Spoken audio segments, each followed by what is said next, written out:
오늘도 하나님의 말씀 앞에 오신 여러분들 모두에게 하나님의 놀라운 은혜가 풍성히 임하기를 주임으로 축복합니다.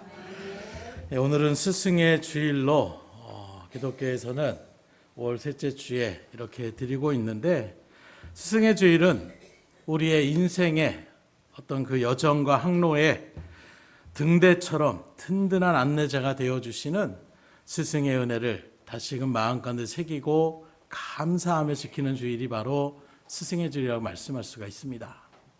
방금도 우리 안수 일사님이 기도하신 것처럼 오늘날 이 사회를 바라보게 되면 과거의 학교에서는 그 교육이 지식의 전달만이 아니라 어떤 인생과 인성교육까지 그렇게 담당해 나가는 이런 모습들이 있었기 때문에 그래도 선생님들에 대한 어떤 존경심이 있었는데, 요즘은 그런 존경심을 찾기가 참 힘든 시대가 점점 되어지지 않았나. 그래서 말 그대로 그 일들 가운데에 무너지는 어떤 교권들을 바라볼 때에 참 마음이 안타깝기 그지가 없는데, 그 모든 일들 가운데서 우리가 생각해 볼 때에 우리나라도 개목운동이 일어나는 이유가 무엇입니까? 먼저 나라들의 그 사람들의 생각들이 일깨워질 수 있을 때에 나라가 부강하고 바르게 세워질 수가 있는 것입니다. 네, 올바른 가르침을 받지 않고 자라게 된다라면 삐뚤어진 성장 가운데서 그 삶의 모습들이 바르게 성장할 수가 없는 거예요. 바른 가르침을 받지 않고 바르게 성장하는 사람을 찾아보기가 힘들 수밖에 없는 것입니다. 그래서 주의 일들 가운데서 다시금 이런 스승의 주일을 맞이하여 우리의 어떤 가르침을 주는 자들에 대한 존경의 마음들이 있어야 되는데, 안타까운 것은 최근에도 이런 스승의 날을 앞두고서 교직원들을 1,780명 정도를 대상으로 스승의 날 인식 설문조사를 그렇게 했는데, 교사의 43%가 스승의 날이 법정 기념일로 지정되는 것에 대하여 부정적으로 그렇게 설문에 반응을 했다라는 거예요. 긍정적으로 반응하신 그런 교사들이 36%밖에 되지 않았다는 것입니다. 쉽게 말하면 스승의 날이라는 것을 우리는 스승의 주일로 하지만 세상에서도 5월 15일 하면 스승의 날로 그렇게 달력에 기록이 되는데, 그 날을 갖다가 교사들 가운데에 46%가 부정적으로 그렇게 생각을 하고 33%가 긍정적으로 이렇게 받아들인다는 설문조사가 나오는 거예요. 왜 그렇게 부정적으로 생각하느냐? 교사로서 스승의 날을 갖다가 다시금 생각하며 나간다면 좋은 거 아니냐 할 수 있는데, 교사들이 뭐라고 하느냐? 교사를 향한 부정적인 언론과 떨어진 교권 때문이다. 교권이 무너진 시대에 형식적인 껍데기만 남은 이런 날은 별로 그 일들 가운데서 우리에게 가치 있게 다가오지 않는다. 이렇게 정말로 설문에 응답하는 내용들이 있었다는 것입니다. 다시금 말씀드리지만 한 나라가 잘 되고 부강해지려면 무엇보다도 교육이 잘 되어야 돼요. 교육이 잘 되려면 교육을 담당하고 있는 선생들이 즐거움으로 또 열정을 다해서 나아갈 수 있는 그런 사회가 만들어질 수가 있어야 되는, 이 일들을 위하여 여러분들도 같이 협력하시고 기도하시되, 특별히 믿음의 가정 가운데서 세상의 어떤 선생들도 우리가 무시하거나 막대하며 나아가는 이런 모습들은 여러분들이 철저하게 경계하며 나갈 수 있기를 주임으로 축원합니다. 옳지 못한 행동이에요. 그런데 우리가 아는 것처럼 세상에 학교에만 교사가 있는 것이 아니라 교회 안에서도 믿음의 스승들이 있다라는 것입니다. 곧 성도가 나이가 많든 적든 간에 그 성도 한 사람 한 사람을 기도와 하나님의 말씀으로 잘 양육하고 가르쳐서 이 사회 속에서 바른 어떤 가치관을 가지고 올바른 일꾼으로, 그리고 하나님 나라에 충성된 밀꾼으로서 잘 성장하도록 가르치는 믿음의 스승들이 있다라는 거예요. 예를 들면 목회자가 될 수도 있고, 교회의 장로님이나 또는 직분자들이 될 수도 있고, 가장 가깝게는 주일 학생들을 가르치며 나아가는 주일학교 교사 선생님들도 될 수가 있고, 각 부서에 또 각 기관의 기관장들 또한 앞서 나가서 어떤 믿음의 본을 나타내는 일들 가운데 섰다라는 것 하나만으로도 충분히 믿음의 스승이라고 이야기할 수가 있는 것입니다. 이렇게 정말로 믿음의 성도들에게는 우리의 영적인 믿음의 성장일 뿐만 아니라 하나님의 뜻 가운데 서로 나아갈 수 있도록 그 삶의 모습을 나타내며 나아가는 믿음의 스승들이 많이 있다라는 거예요. 우리 한번 옆 사람 한번 바라보세요. 어떻게 믿음의 영적인 스승처럼 보이세요? 표정이 그래도 인상 쓰는 것보다는 웃으면서 나가시니까.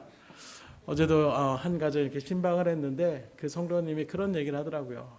넌 다른 건 몰라도 나중에 내가 직분을 받으면 권사님 같은 그런 일들 가운데 내가 하겠습니다. 이게 인생의 스승인 거예요. 삶의 일들 가운데 신앙은 저렇게 하는 것이구나. 어려운 사람들을 바라볼 때에 저렇게 섬겨주고 저렇게 일들 가운데서 헌신하며 나가는 것이구나. 이게 그 마음 가운데 얼마나 마음에 새겼으면 나도 나중에 교회에게 일꾼이 된다라면 저분처럼 내가 일꾼의 자리 가운데에 그렇게 서겠습니다. 이것만큼 참 복된 일이 없는 것 같아요. 그 누구나 아닌 여러분들 한 사람 한 사람이 그렇게 믿음의 좋은 스승이 다 될 수 있기를 주님으로 축원합니다. 아이들을 바라볼 때에도 그런 도전을 받을 때가 많이 있어요. 이제는 공예에서 다 아시니까 우리 은성이가 선교하며 나갈 때에 저보다도 낫더라고요. 얼마나 열정적으로 하는지.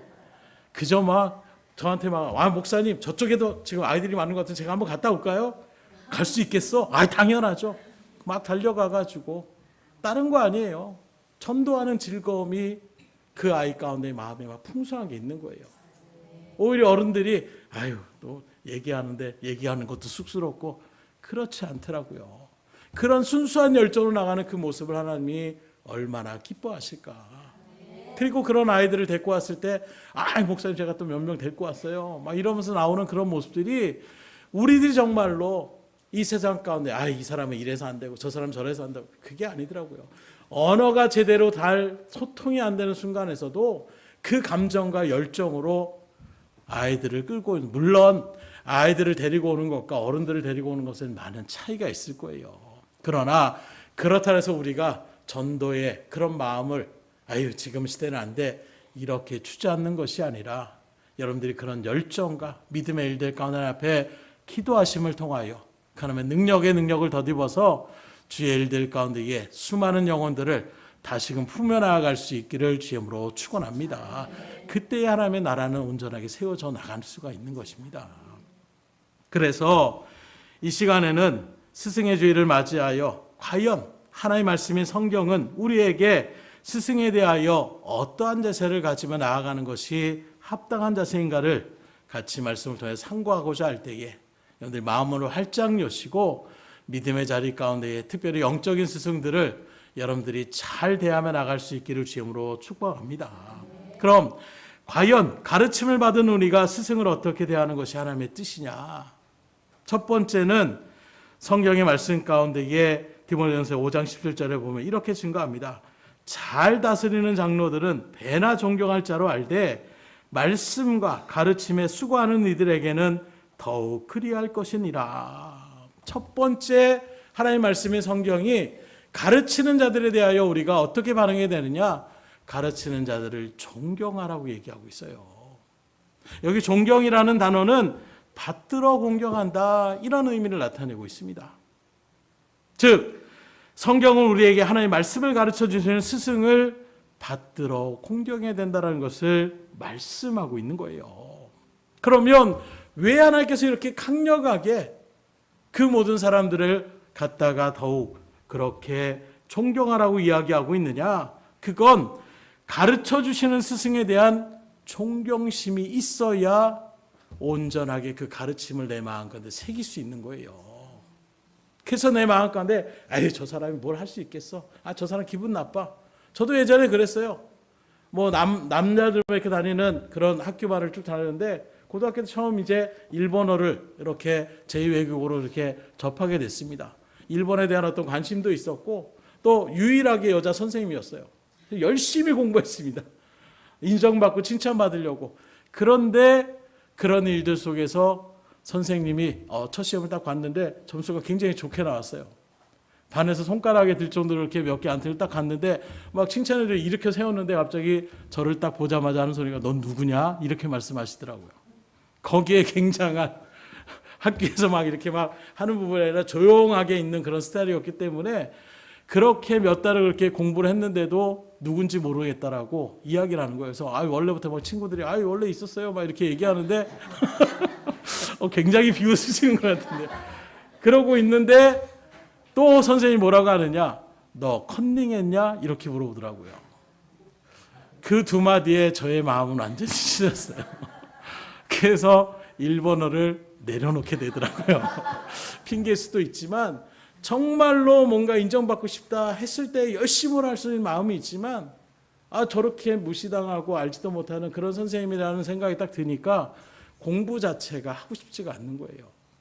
이야기를 들어도 수업 시간에도 별로 그렇게 집중하여 듣고 싶은 생각이 나지가 않는 것입니다. 무슨 말씀 드리려고 하냐면 마찬가지예요. 여러분들이 스승을 가르친 자를 존경해야 되는 것은 먼저 그 마음 가운데 여러분들이 기도하셔야 돼요.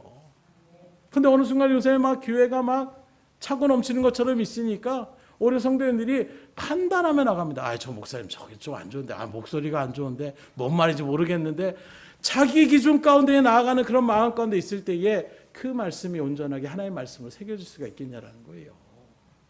그래서 먼저 주의 일들 가운데서 기도로 여러분들이 준비하실 때에도 오늘도 하나님의 말씀이 은혜가 우리 가운데 온전하게 새겨지게 해달라고 기도할 수 있어야 되는 거예요.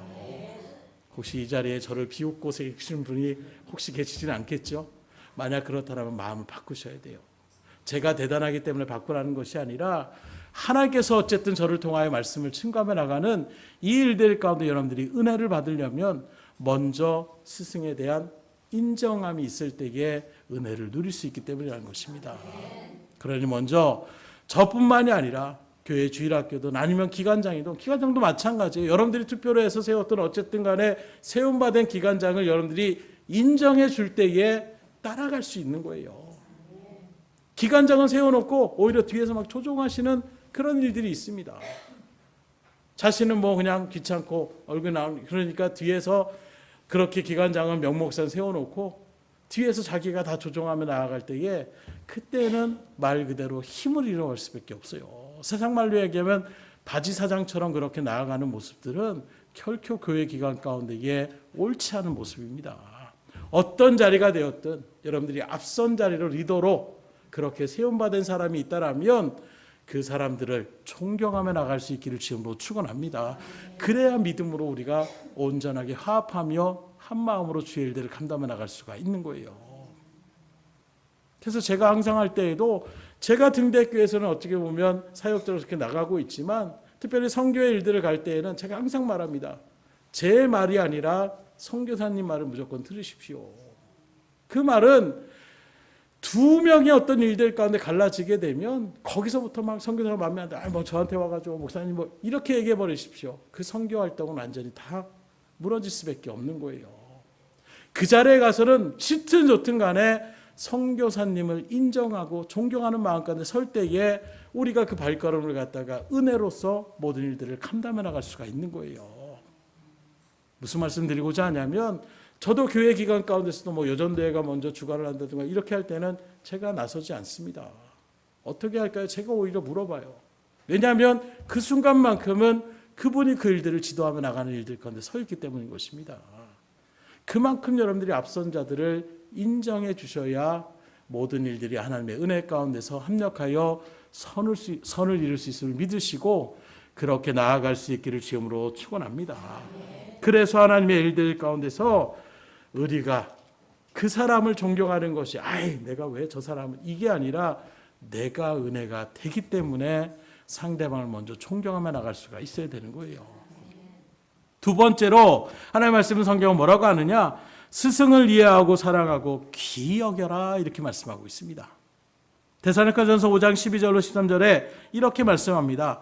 형제들아 우리가 너희에게 구하노니 너희 가운데서 수고하고 주 안에서 너희를 다스리며 권하는 자들을 너희가 알고 그들의 역사로 말미암아 사랑 안에서 가장 귀히 여기며 너희끼리 화목하라. 이 말씀의 구절 가운데 보면 수고하고 다스리며 권하는 자들은 바로 누구를 얘기하느냐? 영적인 믿음의 스승들을 이야기하고 있는 거예요. 그런 그들을 안다. 이 말은 그들의 가치를 인정한다는 것입니다. 스승에 대한 가치를 안다라는 거예요. 한마디로 얘기하면 존경한다라는 것입니다. 저들은 저렇게 하나님의 일들 가운데 쓰임받는 사람들이구나라는 것을 분명하게 알고 그러니 저들을 통해 나타난 하나님의 말씀을 내가 마음 가운데 새기고 나아가야지 하는 이런 마음의 자세로 사야 된다는 거예요. 또 사랑 안에서 이 말은 사랑으로 이렇게 얘기하는 것입니다. 사랑 안에서 가장 귀하게 여기되 이 말은 귀하게 여길 것이 많이 있어요. 가정도 귀하고 자녀도 귀하고 직업도 귀하고 여러 가지 귀한 것들이 있지만 그런 일들 가운데서 나를 가르치는 스승이 가장 귀한 존재라는 것을 분명하게 강조하고 있는 것입니다. 그렇게 영적인 스승을 존경하고 사랑하면서 가장 귀히 여기는 일들 가운데 가르침을 받는다라면 스승에게서 배운 그 가르침이 그 사람의 삶 속에 그냥 녹아지게 되는 거예요. 그 삶 가운데 나아가는 그 속에서 하나님의 놀라운 축복의 열매들이 주렁주렁 맺히는 여러분들의 삶이 될 수 있기를 주님으로 축원합니다. 그래서 말씀을 듣는 자리가 그래서 중요한 거예요. 말씀을 듣고 그대로 순종해 보십시오. 하나님 반드시 역사하십니다.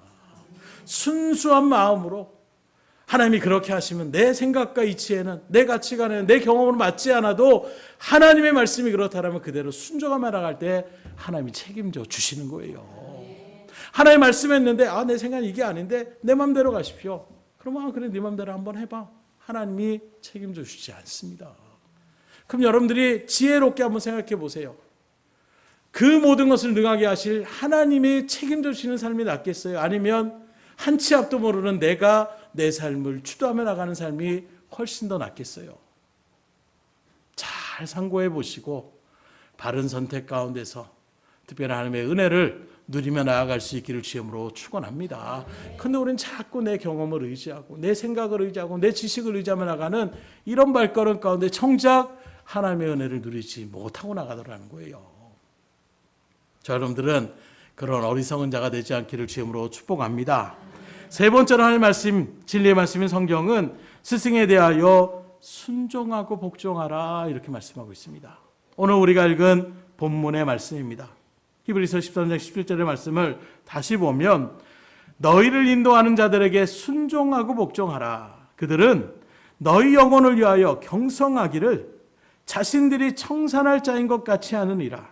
그들로 하여금 즐거움으로 이것을 하게 하고 근심으로 하게 하지 말라. 그렇지 않으면 너희에게 유익이 없느니라. 한 구절의 말씀인데 참 길게 얘기하고 있어요. 많은 것들을 담아내고 있기 때문인 것입니다. 왜 스승에게 순종하고 복종하라고 말씀하고 있습니까? 그들은 가르침을 받는 자들의 어떤 영적인 문제 가운데에 당면하고 나갔을 때에 그건 네가 알아서 해결해야지 이렇게 생각하는 것이 아니라 그 사람의 영적인 어떤 문제가 마치 자신의 문제인 양 그렇게 마음 가운데 새겨서 그들의 아픔을 나의 아픔으로 공감하고 그들의 문제를 내가 책임지고 해결해야 된다라는 청산하고자 하는 그런 일들 가운데서 선 사람들이기 때문에 그들에게 순종하고 복종하라고 말씀하고 있는 거예요. 저도 부족하고 연약하지만 믿음의 성도님들이 뭔가 문제가 생기고 있을 때에 나 몰라라 하지 않습니다. 같이 기도하고 그 일들을 안고선 하나님 앞에 간절한 마음으로 나아가는 저뿐만 아니라 많은 믿음의 사역자들이 그런 마음 가운데 있어요. 그래서 어떤 일들 가운데에 준비했던 모든 일들도 성도님들에 대한 어떤 일들이 있으면 그 일부터 모든 것을 제쳐놓고 나아가는 이런 발걸음들의 마음 가운데 섰을 때에 그것이 바로 앞선 가르침을 나가는 사람들의 모습이라고 얘기할 수가 있는 것입니다. 세상의 선생님들도 마찬가지예요. 학교에서 교육을 하며 나갈 때에 뭔가 있으면 어떻게 합니까? 부모님들의 전화를 합니다. 아, 이런 일들이 있는데 뭐 상처가 있었으면 상처가 있는데 너무 놀라지 마시고요. 오히려 이렇게 저런 이런저런 이야기들을 해줄 때가 있어요. 왜 그렇습니까? 그만큼 어쨌든 간에 학생들을 생각하며 나아가는 그런 마음 가운데 서기 때문이에요. 그러면 학생들은 선생에 대한 마음들을 압니까? 그 마음을 헤아리기도 힘들 뿐더러 헤아릴 마음도 없는 모습들이 바로 제자들의 모습이라고 이야기할 수가 있는 거예요. 오죽하면 예수님 앞에서 3년 반 동안이나 주님의 말씀을 들었습니다. 기적을 체험했습니다. 능력의 일들 가운데 쓰임받기도 했습니다. 그럼에도 불구하고 예수님의 그 말씀의 뜻은 내 마음에 들지 않는 것은 귀담아 듣지 않는 거예요. 그래서 정작 그들은 세상의 영광을 취하며 나아가는 일들 가운데서 저 정도의 능력인 예수님을 내가 잘 따르길 잘했다. 이제 이 나라가 회복되어지면 내가 이 나라에서 한 자리 할 수 있겠다. 이게 제자들의 마음에 가득한 욕심이었어요. 그런 그들에게 주님은 한 번, 두 번, 세 번이나 계속해서 그들에게 강조합니다. 내가 걸어갈 길은 세상의 영광이 아니라는 거예요. 오히려 십자가의 고난이 바로 내가 가야 할 길이라는 것을 그렇게 제자들에게 말씀합니다. 그런데 제자들은 귀담아 듣지 않는 거예요. 심지어 마지막 세 번째 얘기했을 때는 그중 가운데서 수지자라고 일컬어진 베드로가 주님 그러지 마십시오. 무슨 말도 안 되는 소리 합니까? 펄쩍 화를 내면서 예수님을 책망하듯이 얘기하는 거예요. 왜요?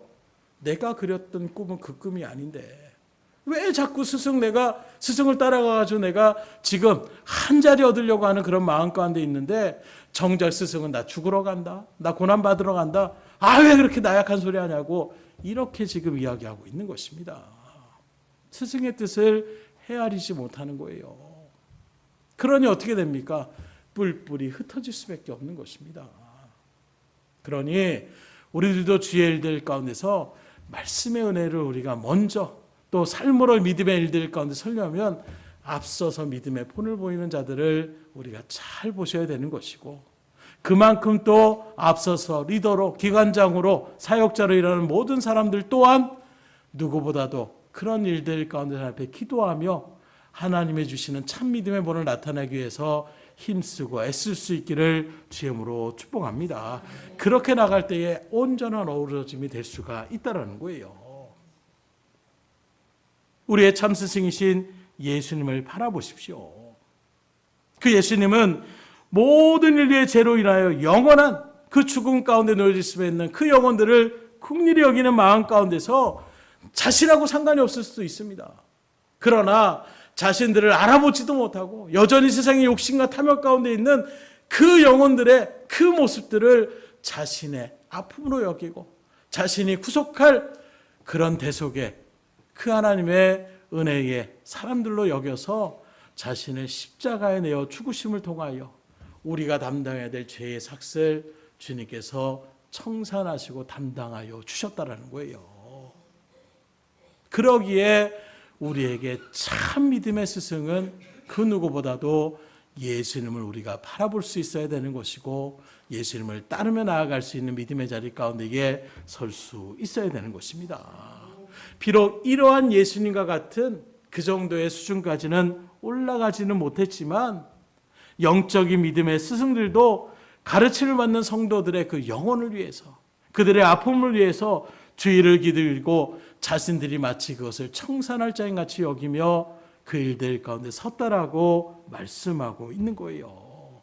그러니 그런 스승들을 헤아리는 마음 가운데서 순종하고 복종하라고 이야기하고 있는 것입니다.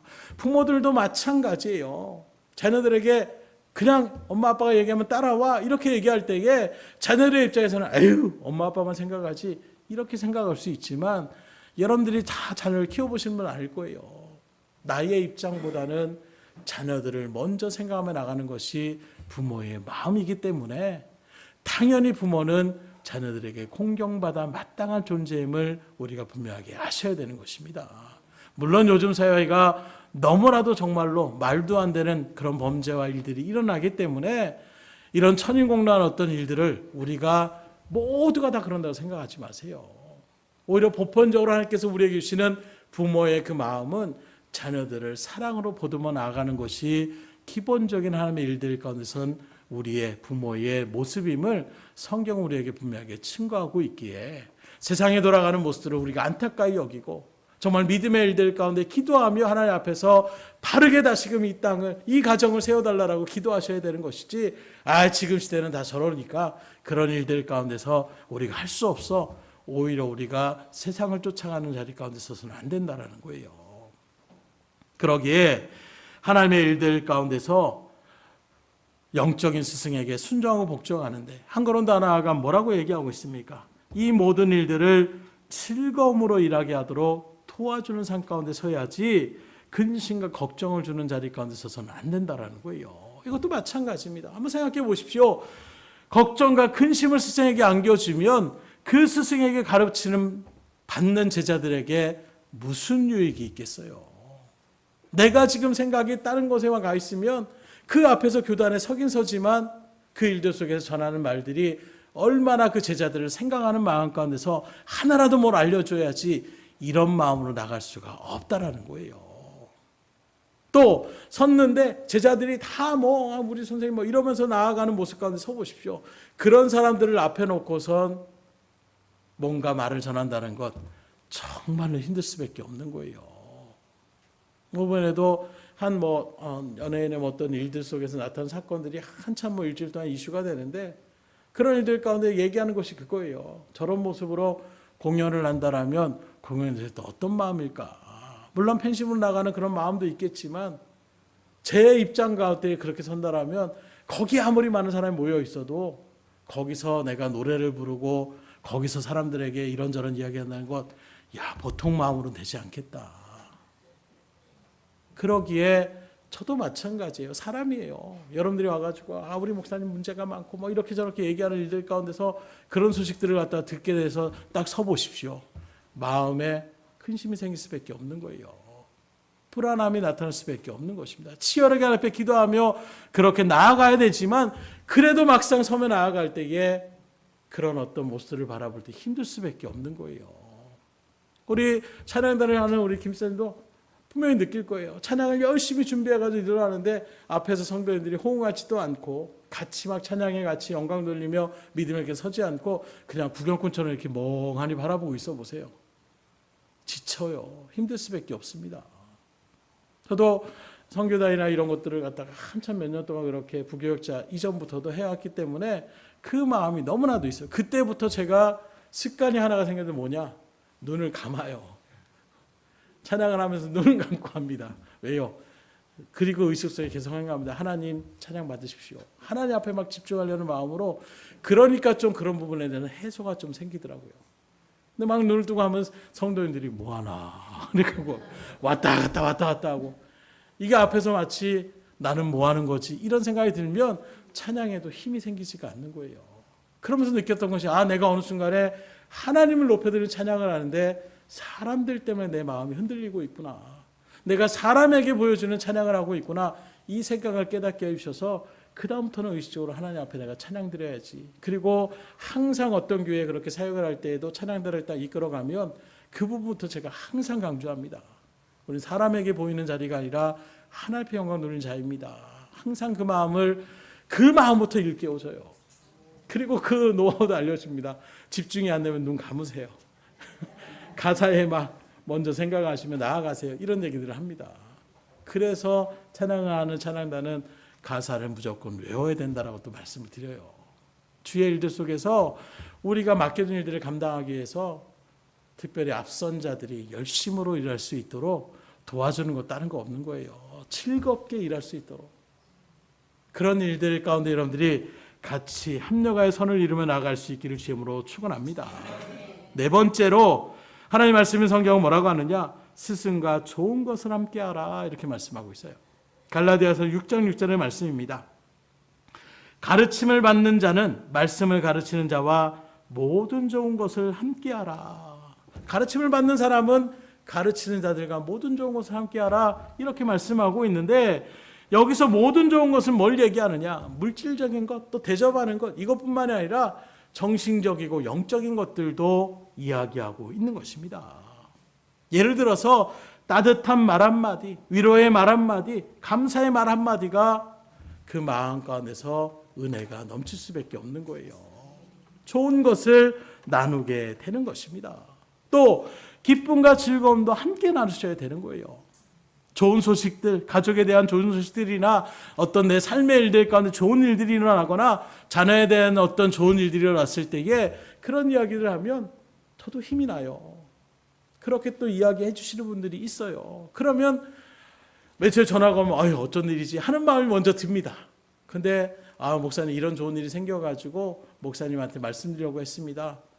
이런 이야기를 딱 듣게 되면 저도 모르게 하나님 감사합니다. 고백이 나오고 저절로 힘이 있는 가운데서 하나님 역사하시는 그 은혜를 생각하면서도 그런 고백을 하며 나아가는 모습 속에서 하나님과 함께 또 믿음의 목회자에게 그 일들 가운데서 즐거움 나누고자 하는 그런 마음들이 있을 때에 그 마음이 전해지는 거예요. 그래도 나를 인정해 주시는 분이 있으시구나. 이런 마음이 들 때에 힘이 나는 것입니다. 그래서 좋은 것들을 나눌 수 있으셔야 돼요. 그러면 좋은 것들을 나누는 만큼 계속해서 좋은 일들이 생겨남을 믿으시기를 주임으로 축원합니다. 하나님이 역사해 주십니다. 왜요? 좋은 것들을 나누는 그런 일들 가운데 여러분들이 말씀에 순종하셨잖아요. 하나님 말씀에 순종하면 하나님은 역사하시는 것입니다. 그렇다고 해서 기쁜 소식만 전하는 것이 아니에요. 가끔 보면 저한테 목사님 이건 너무 제가 목사님 근심할 것 같아서요. 물론 그런 근심의 어떤 이야기를 들으면 저도 마음 가운데서 무거움이 생길 수 있어요. 그러나 적어도 목회자라고 한다면 그런 마음들을 받아서 하나님 앞에 기도하며 나갈 수 있는 그런 일들 가운데 하나님이 세워주신 사역자임을 여러분들이 잊으시면 안 된다는 거예요.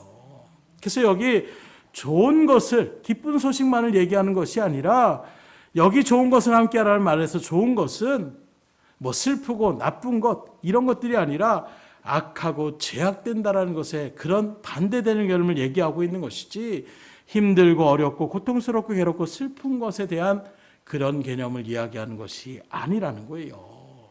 그렇기 때문에 믿음의 성도는 가르침을 받는 자들에게 기쁜 소식뿐만이 아니라 어렵고 힘든 문제가 있을 때에 기도를 부탁하며 하나님 앞에서 같이 나아갈 수 있기를 주임으로 축원합니다. 부끄럽게 여기시면 안 돼요.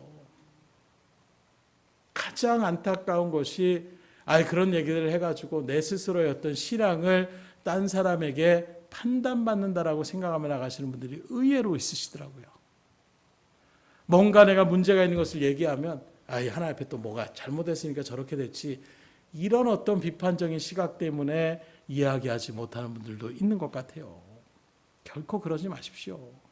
그렇게 비판하는 그 사람이 잘못된 것이지 하나님의 은혜 가운데서는 모든 것을 나누라고 말씀하고 있는 거예요.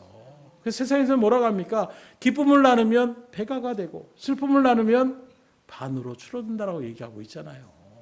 그런데 그 어떤 자리보다도 믿음의 공동체는 한 형제자매로 그렇게 하나님의 은혜 가운데 부름받은 믿음의 공동체가 오히려 그런 일들을 나누지 못한다라면 그것이 어떻게 하나님의 일들 가운데서 세상보다도 빛된 일들 가운데 설 수 있는 그런 자리에 설 수 있는 기간이라고 얘기할 수가 있겠습니까? 그러니 모든 좋은 것들을 나누며 일들 가운데 기쁨도 나누시고 어려움의 자리도 근심의 일들도 같이 나누셔서 함께 기도함을 통하여 하나님의 놀라운 역사를 체험하며 나갈 수 있기를 주임으로 축복합니다. 그리고 그 무엇보다도 영적인 것들을 나눌 수 있으셔야 돼요. 영적인 것이 무엇이겠습니까? 예를 들어서 하나님의 은혜 받은 것, 하나님이 이렇게 역사하신 것, 하나님 앞에 예배 드리는 것, 하나님 앞에 함께 기도하는 것, 함께 찬양 드리는 것, 함께 섬기고 봉사하는 것, 이웃들을 섬겨나가는 일들, 이런 일들은 정말로 하나님이 믿음의 성도들 또 교회들 예외 없이 하나님의 백성들에게 하나님께서 바라고 원하시는 기쁘신 일이라는 거예요. 그러니 그 하나님이 기뻐하시는 일들을 우리가 하게 되면 어떻게 되겠습니까? 하나님 주시는 복과 은혜를 우리가 또한 누릴 수가 있으니 영적인 것들로 나눌 수 있기를 주임으로 축원합니다. 그럴 때 하나님의 은혜 가운데서 믿음으로 더 친밀함을 느끼며 정말 하나님의 뜻 가운데서 모든 아픔과 고통이 올지라도 같이 힘을 아파요. 또 하나님이 주시는 은혜 가운데서 힘을 내어 맡겨진 삶을 감당해 나갈 수가 있는 것입니다. 이런 모든 일들 가운데서 누구도 정말로 감당할 수 없는, 누구도 비교 대상이 될 수 없는 정말로 참 스승이 있으신데 그분이 바로 누구냐? 예수 그리스도가 우리의 참 스승 되시고 말씀하고 있어요. 세상에서 성자라고 해서 소크라테스나 플라톤이나 철학자들을 얘기하고 있지만 그런 철학자들이잖아요. 기라성 같은 어떤 세상의 지혜를 갖고 있을지라도 예수님과의 그 자체가 차이가 날 수밖에 없는 거예요. 그들은 아무리 잘 모든 일들을 통달했을지언정 하나님의 피조물 만들어진 존재일 뿐입니다. 그러나 예수님은 하나님과 동등된 자리 가운데 계신 분이에요. 그러니 그 세상의 어떤 일들보다도 예수님을 닮아가며 나아갈 수 있기를 주님으로 축원합니다.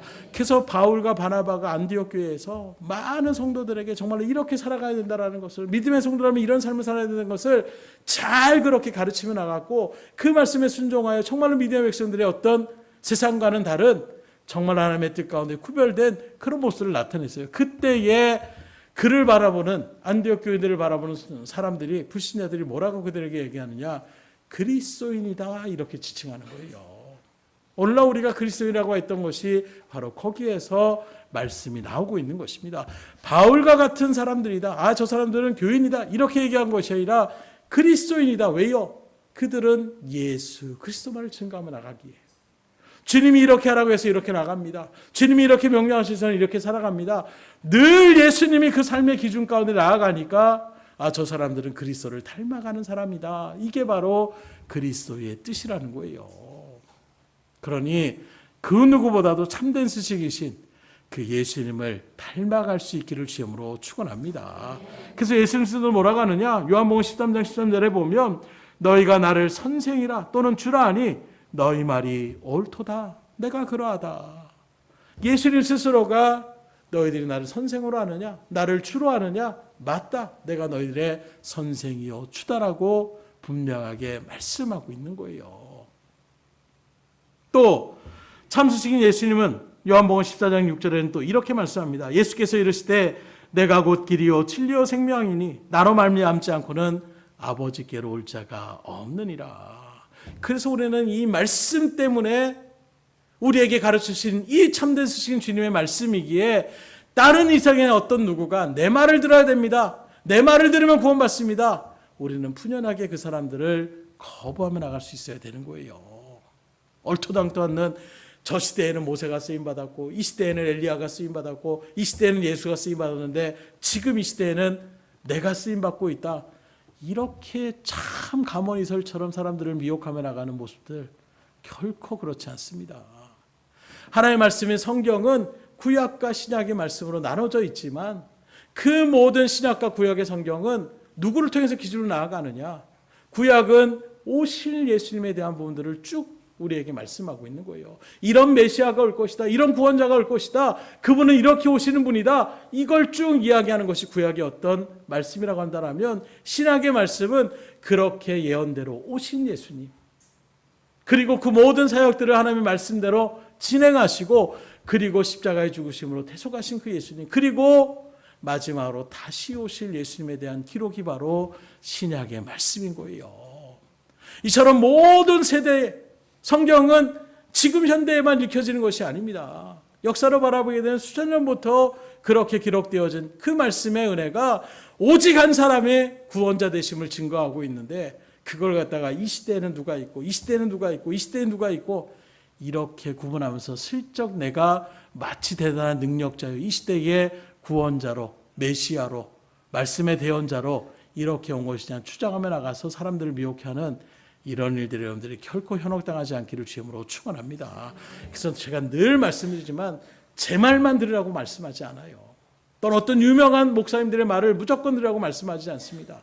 항상 여러분들은 하나님의 말씀인 성경이 그렇게 증거하고 있는지를 늘 습관적으로 그렇게 여러분들이 분별하며 나가실 수 있어야 돼요. 그냥 앞에서 얘기하니까 그 남들이 아멘 하면 아멘 하지 마시고, 정말로 그 말씀이 나의 일들 가운데, 아니 하나님의 말씀인 성경이 그렇게 증거하고 있는지를 여러분들이 잘 보셔야 되는 거예요. 그래서 되도록이면 저는 제 어떤 삶의 어떤 부분들을 이야기하는 것보다는 최대한 그걸 어떻게든지 이해를 돕기 위해서 가끔 할 때는 있지만 절대 그런 일들 가운데 서는 것보다는 하나님의 말씀의 기록을 갖다 여러분들에게 많이 그렇게 이야기하는 것이, 생명의 말씀이 그렇게 증거하고 있다는 것을 여러분들이 붙잡고 나갈 때에 거기에서 역사가 일어나는 거예요. 제가 아무리 여러분들에게 은혜 받으십시오 한다라고 은혜 받는 거 아닙니다. 저에겐 그런 능력이 없어요. 이 세상에 그 어디도 그런 능력이 없습니다. 오직 하나님의 능력의 일들을 행하실 때 역사하시는 거예요. 근데 마치 내가 그 능력을 끼치는 것처럼, 내가 마치 뭐 사람들에게 놀라울 일이 일어난 것처럼 바로 그 순간에 넘어지고 쓰러지더라고요. 항상 어떤 일에도 말씀이 여러분들에게 기준이 될 수 있기를 주님으로 축원합니다. 그러면 흔들리지 않아요. 많은 흔들리는 분들이 체험에 거기에 휩싸일 때에, 체험은 되게 중요한 부분입니다. 나의 신앙을 돈독하게 하고 굳건하게 세워줍니다. 그러나 그 체험의 일들에만 너무, 신비적인 일들에만 너무, 기적적인 일들에만 너무 거기에 마음을 쓰다 보면 막 흔들려요. 더 큰 기적을 생각하며 나가다가 뭔가 내가 희한한 일들을 바라보면 거기에 그냥 바로 미혹당합니다. 근데 말씀의 기준 가운데 선 사람들은 요동하지 않아요. 성경이 뭐라고 합니까? 반석 위에 세운 집은 창수가 나고 비바람이 나도 무너지지 않는다고 말씀하고 있어요. 반석은 뭘 얘기합니까? 예수님을 얘기하고 있습니다. 예수님은 뭘 우리에게 얘기하고 있습니까? 요한복음에 나오는 것처럼 말씀이 육신이 되어 오시는 예수님이세요. 그래서 이 순간에 제가 예수님 보고 계시죠? 예수님, 은연중에 내 마음속에 기도하며 그렇게 말하고 있지만 여기에 계신 분들 중에 예수님 보신 분들이 몇이나 되겠어요? 그럼 우리는 어떻게 따라야 됩니까? 예수님 말씀을 해야지 우리가 듣는데, 바로 말씀이 육신이 되어 오신 분이 예수님에게, 그래서 우리가 성경 말씀을 읽고 묵상하는 것입니다. 말씀을 기준으로 세우는 이야기가 바로 거기에 있는 거예요. 그럼 반석이 되신 그 말씀의 기초에 여러분들의 신앙이 딱 세워지게 되면 비바람이 오고 상수가 나고 어려움과 고난이 와도 흔들리지 않는 거예요. 근데 모래 위에 집을 지으면 어떻게 됩니까? 한순간에 무너진다고 말씀하고 있어요. 여러분들의 신앙의 터를 말씀의 터 위에 세울 수 있기를 주님으로 축원합니다. 교회의 터를 세우거나 어떤 사람에게 터를 세우거나 다른 것들을 쫓아가다 보면 흔들릴 수밖에 없어요. 단적인 예로 어떤 유명한 목사님이 있을 때에 그분을 막 존경받을 만하고 그분이 얘기하면, 근데 그분이 인간이기 때문에 넘어지고 쓰러질 때가 있습니다. 실수할 때가 있어요. 그럼 어떻게 됩니까? 그분을 추종했던 사람들은 다 쓰러지는 거예요. 이런 뭐 저분도 저런 거 보니까 이거 믿을 필요 없겠다.